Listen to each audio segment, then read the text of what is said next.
Welcome to Money Conversations with KJ. KJ is a lifelong entrepreneur who's made a lot of money, lost a lot of money, and found his way back again. If you're looking for a sterile how-to, you're in the wrong place. KJ and his guests will walk you through real-life situations told by the people who live them, and they are as messy as they are inspiring. Each episode will offer lessons learned, advice on how to replicate successes and avoid pitfalls, and a new perspective to power your financial literacy. Far from a one-size-fits-all, this podcast can help you build a roadmap to your personal promised land. Milk and honey for some, whiskey and steak for others, and remind you that you're not alone on this journey. Hey everybody, welcome back to the show, Money Conversations with KJ. I'm your host KJ. Today I've got a guest back in the studio who's been here before, Mr. Lonny Weissman. How you doing, Lonny? Welcome back. I'm doing great. Thank you for having me. Lonny is an asset protection specialist. And so today what we want to do is give some good value and feedback to what that means, because I'm getting a lot of questions asking to me like, you know, what's this asset protection? Why is it so important? Why, when, and why do I need to do it, right? And you and I both know it's an essential piece of the puzzle financially, right? That's right. I mean, the basic overview I tell people is, listen, if you're going to work real hard, create assets, and you're going to have cash, own nice cars, have a house, and maybe a couple of houses or whatever, man, do you need a living trust. Yes. Like really bad.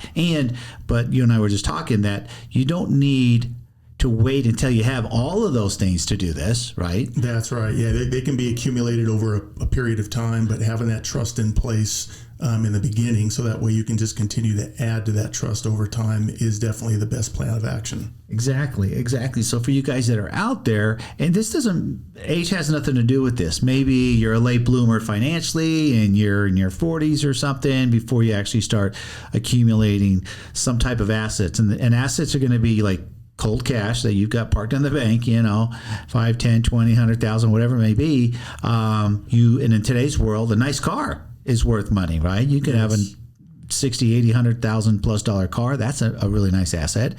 And then obviously your home that you live in, and maybe you get a vacation home or whatever. These are all assets, guys, that by not having a living trust, when you pass suddenly, your whole estate goes into probate. Yeah, probate is definitely a term that you want to avoid. Understand. Let's go ahead and explain to the folks probate. I know everybody's heard the term probate.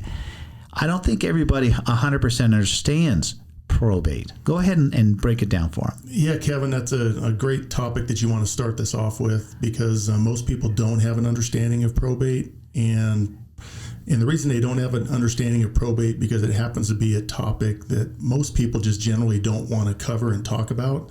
And that is basically when we are no longer walking this planet and we're not here any longer. And what happens is that most people out there, they pass away without having any type of plan, estate planning, or anything in place that lets people know on how they want their assets going down to their individuals. Assets such as their home, cars, jewelry, bank accounts, retirement accounts, things of that nature. And so what happens is probate will happen because the courts will come in and they will lock up the estate, basically to where nobody can get any of the assets, and they will start determining who gets what, where, when, and why.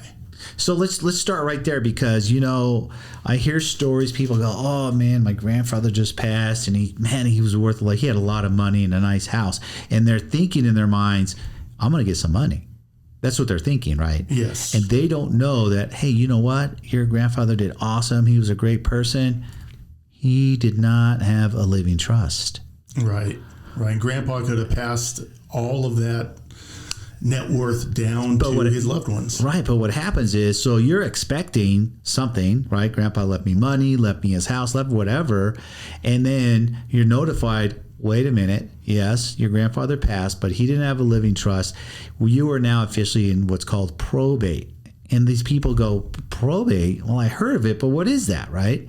And that's why I want to break it down for the folks today, that Probate is now when you thought you were going to be getting something in the next few weeks, right? Yes. Cash, house, car, whatever, not going to happen. That's right. Not going to happen. Because probate can be very lengthy in a lot of cases. And what happens is the probate court will get involved, and then you'll end up starting to accumulate a lot of costs, such as you'll have court costs, attorney fees, and administrative expenses. And all of those various items right there can start adding up quite rapidly. And let me ask you this. So on top of that, let's just say, grandfather, whoever here, he had a lot of assets, but then he had some liabilities, right? We have to understand that I'm just going to use round numbers. Let's say grandpa's assets were $500,000, but he had some liabilities. He had $150,000 in liabilities. He still owed money. Yes. Right. And so what's going to happen out there is, okay, he had 500,000 assets, 150,000 liabilities. So his net worth is 350. So what the court's going to do is go ahead and do all that accounting for you. They're going to pay because the people are going to come after. They want their money. Right. Yes. Whoever he had loans with, whether car, house, whatever, they're like, hey, I need to get paid. That's right. And so AKA lien holders, they're going to get paid first. Right. They're first in line. Right. And unfortunately, last in line or when probate is finished is the family. That's correct. So in the case of this example, grandpa had 500,000 assets, $150,000 liabilities, leaves him 350. By the time you pay all the other expenses and fees, attorney fees and everything else, we know that can add up to as much as 40, possibly 50% of what's left. It could. I mean, I've seen cases where that has happened. Right. So now half of 350, 175. So here's a family thinking, I'm going to get a few $100,000. Grandpa did awesome. And then, hey, at the end, you're the last to get paid, and they break it all down for you. Yeah, his assets were 500. Here's his liabilities, 150, and they start breaking down all these fees and assessments and whatnot, right? Yeah. And then boom, boom, here's the last bottom number, and the family stands there shaking their head like, how could this be? And they feel like they got ripped off. Yeah, that's correct. And then another thing that goes along with exactly what you're saying is not only the on the surface fees and expenses that grandpa has to pay.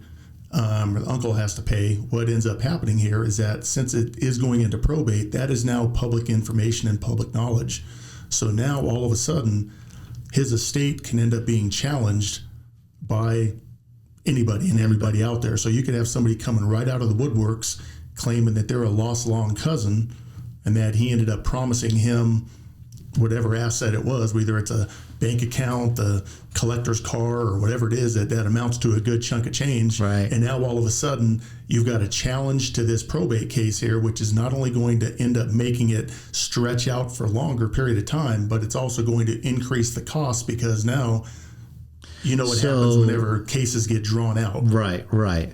So I just want, I like to break things down very simple here. So understand it's tragic whenever we lose anybody, and it doesn't have to be grandpa, right? I mean, grandpa may have lived a full life, and this is what happened.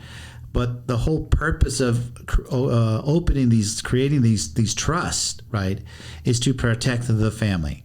It doesn't. If you're the person with all the assets, it's a little bit similar to life insurance as far as they parallel in the fact that it's not for you. Right. You're never going to see any benefit of this. This is 100% for your family, your heirs. That is correct. And, okay. and you just now making the analogy of life insurance right there. That is a great comparison right there because most people generally do not hesitate to go get life insurance for themselves to make sure that the rest of their family is taken care of should the inevitable happen too soon, or even at a right period of time, right. if you ever want to call that.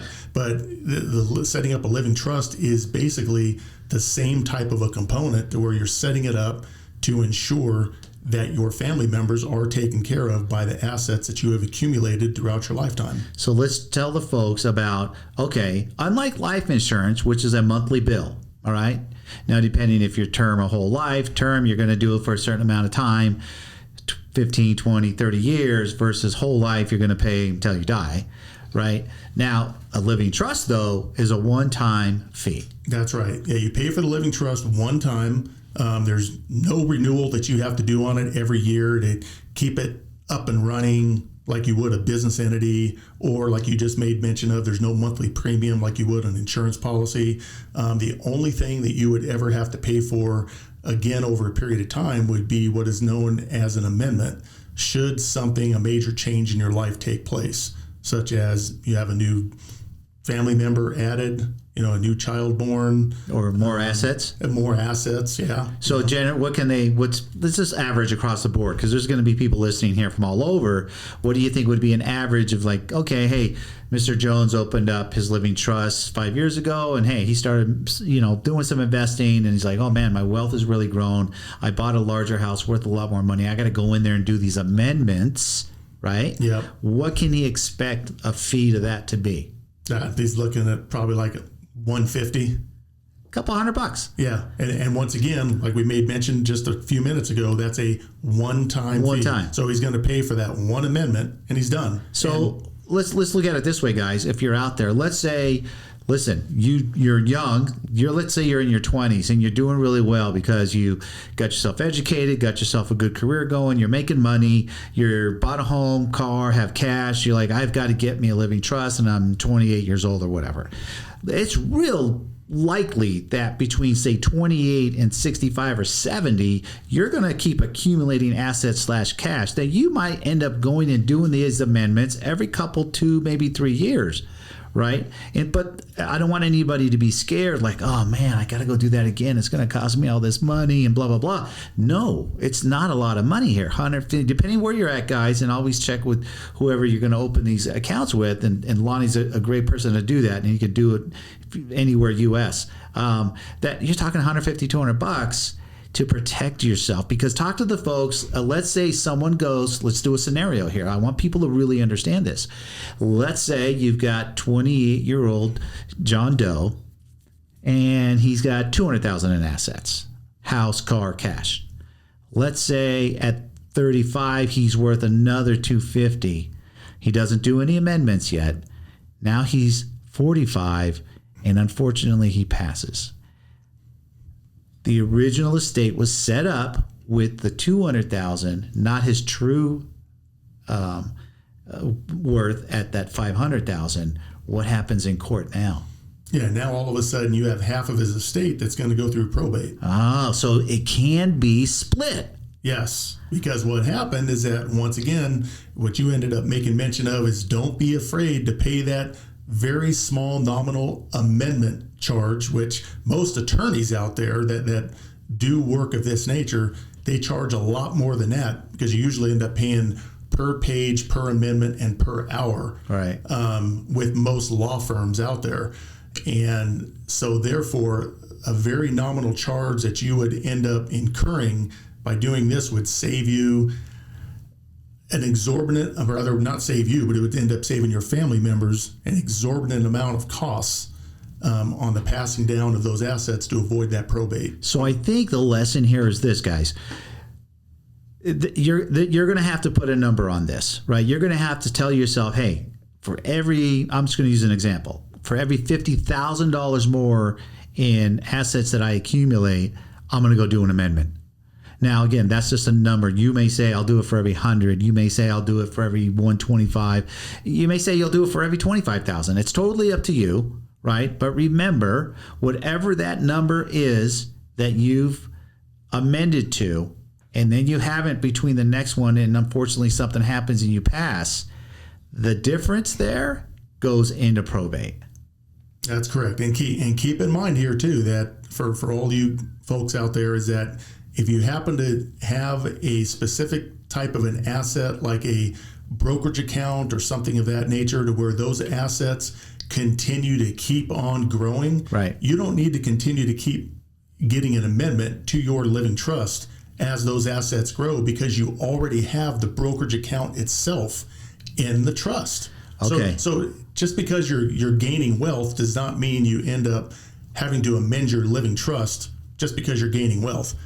It's just new assets. Yeah. An additional house. Yes. Additional boats or collectibles or paintings. Yeah, anything of that nature. Yes. You've got retirement accounts. You've got whatever type of accounts that you have working out there, if they're already in there, like you said, they're growing wealth, they're in there. That's right. You're safe. Or maybe you have a change in a beneficiary too. Right. Maybe there you have go. a newborn child, and now all of a sudden you want your newborn child on as a beneficiary. So you would need to make an amendment to your trust to make sure that your newborn child is included as a recipient of your assets. Let's go to the other side of that coin. You may get a divorce.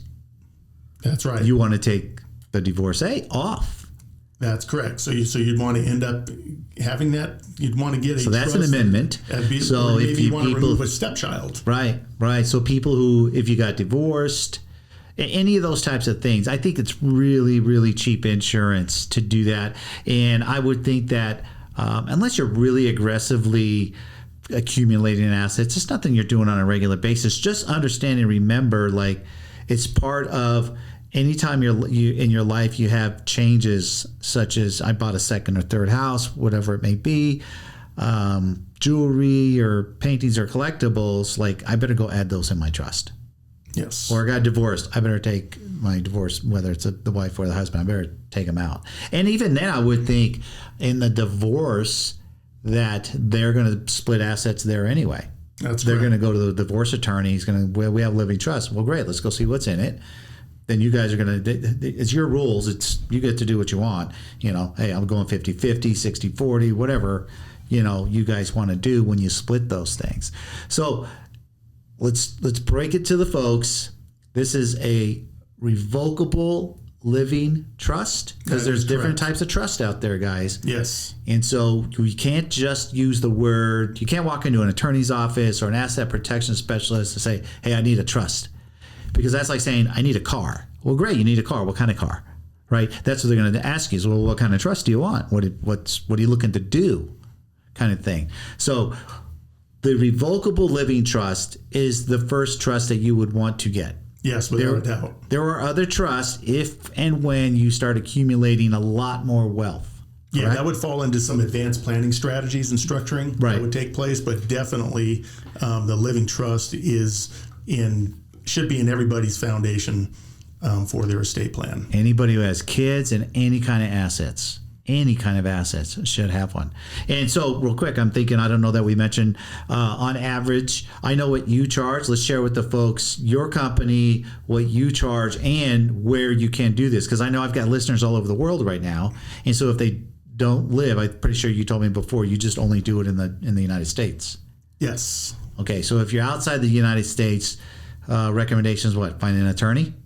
If you're outside the United States, yeah, you'd have to go to your local jurisdiction to wherever you happen to be at. Okay. Yes. So here in the U.S., guys, so Lonnie's based out of Las Vegas, Nevada, and I'm going to have him explain the benefits of, well, I know there's benefits of doing business in Nevada. Is there a benefit in opening a living trust in Nevada?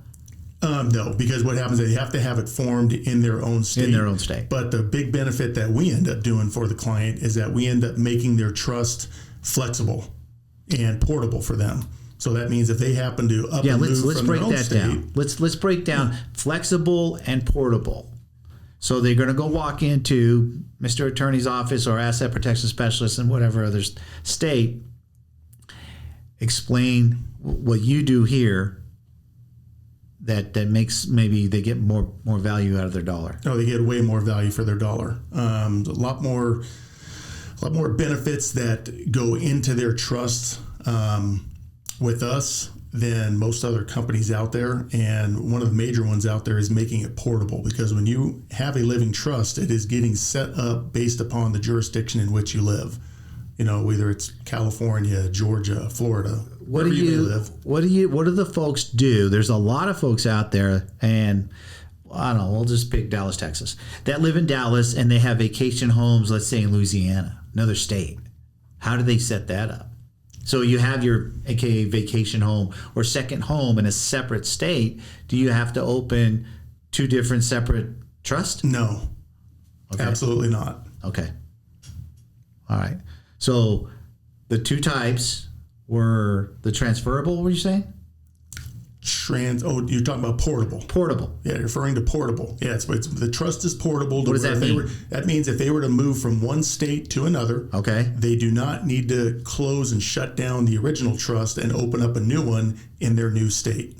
So they can just take their original trust that they purchased with them to the next state, and life goes on. State to state to state, doesn't matter. That's correct. There's a lot of folks in today's world that, in a 10 or 12 year span, they can move in 3 different cities, right? Yes. So you're good. It'll follow you. Yes. You'll be fine. Well, excellent. Okay, and so then again, average cost out there across America? The average cost out there, you'll probably see a lot of attorneys out there that'll charge anywhere between $2,000 to $5,000 that I've seen for trusts, and I've actually had clients of mine in the past that have paid much more than that. Wow. And we generally charge $24.97. It's 100% full and complete. Includes the deed to their primary residence, the trust agreement, all of their medical directives, all of their powers of attorney, which are general power of attorney, financial power of attorney, real estate power of attorney, medical power of attorney. Also include instructions on how to fund the trust, which that's a very important component there, because most people think that once they get their trust, that their assets are magically already in it once they receive it. But that's not the case, because you're now receiving a trust with nothing in it. So now you need to get your assets inside and place them inside the trust. That is correct. And that's what's known as funding the trust. And funding the trust, again, if we start with, I have a net worth of $100,000 and I'm doing really well in the next 18 months, I have another $100,000. You have to fund that other $100,000 into it. You've got to let them know. You just have to put the 100. You just want to put that 100,000. You're talking about if it was a different account, right? If you just put an extra 100,000 into the same bank account that was already in the trust, you're fine. You're fine. Yeah. Okay. Funding it is just putting an asset into, so it knows it's in there. That's right. So it knows it's in there. And then whatever it builds to, it builds to. That's doesn't right. matter. Yeah. You're covered. Yep. You're covered. So guys, this is the importance of, and you don't have to be married. You could be, there's plenty of people out there that are single that accumulate a lot of assets, and whether you want to leave it to mom, dad, a sibling, your best friend, it doesn't matter. If you don't do this, if you do not create this living trust, the state is going to go through that living trust almost at 50%. And if there's nobody there, who gets it? Well, then the courts are going to determine who gets it, is what they're going to do. They're going to go down all the hierarchy. They're going to, first of all, look for family members. They're going to look for, children, siblings, mom, dad. Then all of a sudden... so you get a knock on the door going, hey, you have a long-lost uncle that passed away, and he went probate. You're the first one we found. That's right. That's the way it could go down. Wow. Yeah, it could go down that way. Interesting. Okay. Well, cool. So we know, guys, the importance of getting that revocable living trust. Do it as soon as you have almost any assets, regardless of married or not. Your average expense out there is $3,000 to $5,000. Lonny can do it for $24.95. I'll link his information on the podcast and the YouTube channel, so you can reach out directly to him, and then he can get you all set up. And this is anywhere in the U.S., right? So if you're outside the U.S. and you're listening to this, just go to your local attorney. Yes. Right? There's attorneys everywhere. And talk to them about setting it up and have them break it down to you. So listen, Lonny, I think that was some fantastic information that other people are, take away and get out there and protect yourself. We're working really hard for our money. We don't want the government or the state to take our stuff. I'm sure everybody has loved ones at some level. So yeah, this information here, this legal information is definitely critical to everybody. And the individuals that are aligned with my company that put these trusts together do an extremely solid job on it. And the work cannot be surpassed. And they get customer support unlike any other. Excellent. All right, guys. So if you're watching on YouTube, please smash that like button, subscribe to the channel. And if you're on the podcast, subscribe to the podcast and keep listening. I'm going to keep bringing value and help you guys out. So that's Money Conversations with KJ. I'll see you on the next one. Hey everybody, hope you enjoyed that episode. Really enjoyed making all these episodes for you. Remember, we're just having conversations with people's journey with money and the things they did right with it, the things that did wrong with it, and how did they really come about getting their mindset with money. So every episode's different. We all have a good takeaway from them. So do me a favor, hit the like button, smash the like button, and subscribe to my channel, because every episode that I do is going to be different, as all our journeys are different. So you guys take care, and we'll talk to you next week.